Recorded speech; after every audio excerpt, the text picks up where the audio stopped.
please donate, subscribe. John Capobianco is a big shot Tory. He ran for the Conservative Party twice. He didn't quite make it, but he's involved, and that's a good citizen. He joins me right now because I want to put the question to you as an observer. As a big shot conservative, an observer of politics, right now we have a prime minister who is, cabinet ministers are leaving in swarms. Caucus is writing letters. My bet is he's got an ego so big, he's going to stay. And he got rid of the rules in the party to get rid of a leader. He's going to stay, have the country go through misery, and the country's in bad shape. So, I mean, as a conservative, what do you say he should do, and what's going to happen? Well, that's the big question, obviously. And I would say, as an observer of politics and somebody has been in politics a long time, that leaders will only go, the process by which to get rid of leaders is hard. Especially the Liberals, because they did away with some of those rules. So in order to get rid of the Prime Minister, he himself has to decide that he's going to go.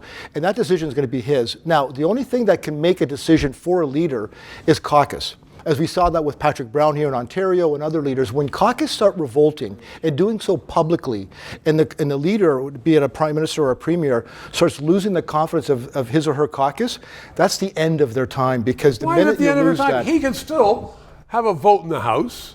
And even if they, some sit it out, he'll still win the vote.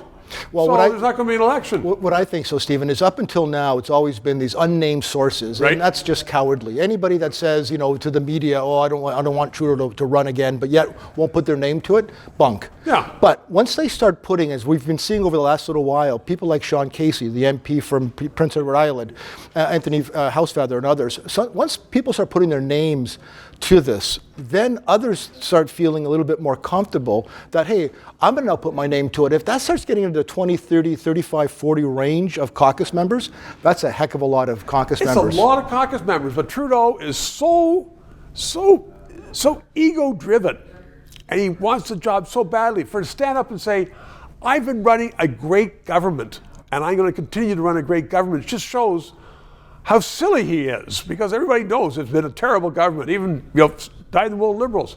So if he just says, screw you, I'm staying, and in the process, screw Canada, we aren't going to have a revolution. We aren't going to have people going to Ottawa with guns, maybe, a few dump trucks, well, no guns. Not only that, though, but I actually believe that he thinks that he's the only one that can actually become Prime Minister and beat Pierre Poilievre, because he feels that he's beat every other Conservative leader. Oh, I've always underestimated. And he's like, well, 20% polling differential is nothing, because in election campaigns matter and that he'll win. I think he truly believes that. But I do believe, though, Stephen, that once these caucus members start getting up there, because the next thing you know is the confidence votes. If Liberal members start voting with the opposition on non-confidence, how's that going to look with the Prime Minister? Oh, the Prime Minister will just write some more checks out and say, vote for me, I'll give you more money. Despicable. John Capobianco, thank you very much. 3 minutes. To those of you who have subscribed and donated, a heartfelt thank you. You're keeping us on the air.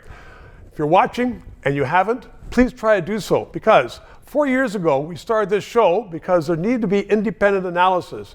Now more than ever, with the Online Harms Act. Once that gets into law, it's been passed once by the House, there are going to be hundreds of bureaucrats censoring the news in Canada, censoring this show. We need to keep it on the air. Thanks for your support.